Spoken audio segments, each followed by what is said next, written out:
William ক্যাম্বেলের সাথে জাকির নায়েকের একটা বিতর্ক চলছিল।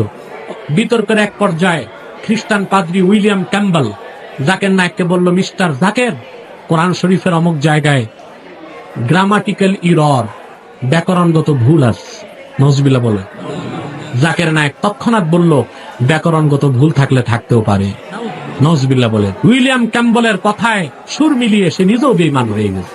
নায়েক, আপনি বললেন যে কোরআন শরীফে নাকি কোথাও কোনো ভুল নেই। আমি কোরআনে 20টারও বেশি ভুল দেখতে পাচ্ছি, সেটা আরবি ব্যাকরণে। ইন্নাল্লাযীনা আমানু ওয়াল্লাযীনা হাদু ওয়াস-সাবিউন, ইন্নাল্লাযীনা আমানু ওয়াল্লাযীনা হাদু ওয়াস-সাবিঈন। এখানে কোনটা ঠিক, সাবিউন নাকি সাবিউন? এটার কি ব্যাখ্যা দেবেন? ভাই, আপনি খুব সুন্দর একটা প্রশ্ন করেছেন। আমি আরেকটু সহযোগিতা করতে চাই যে হ্যাঁ, আপনি সবগুলো ব্যাকরণগত ভুলের কথাই বলেন। আর আপনার হাতের বইটা লিখেছেন আব্দুল ফাদি। আব্দুল ফাদি ঠিক? ইজ দ্য কোরআন ইনফেলেবল? আমিও দেখতে পাচ্ছি। হ্যাঁ, আলহামদুলিল্লাহ, আমি ভালোই দেখতে পাই।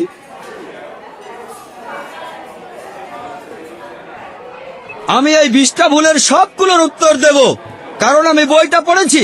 কোরআন হলো ব্যাকরণের মূল গ্রন্থ, আর কোরআন যেহেতু ব্যাকরণের মূল গ্রন্থ এবং সব ব্যাকরণে এসেছে কোরআন থেকে, কোরআনে কোনো ভুল থাকতে পারে না। 1 নম্বর পয়েন্ট। 2 নম্বর পয়েন্ট,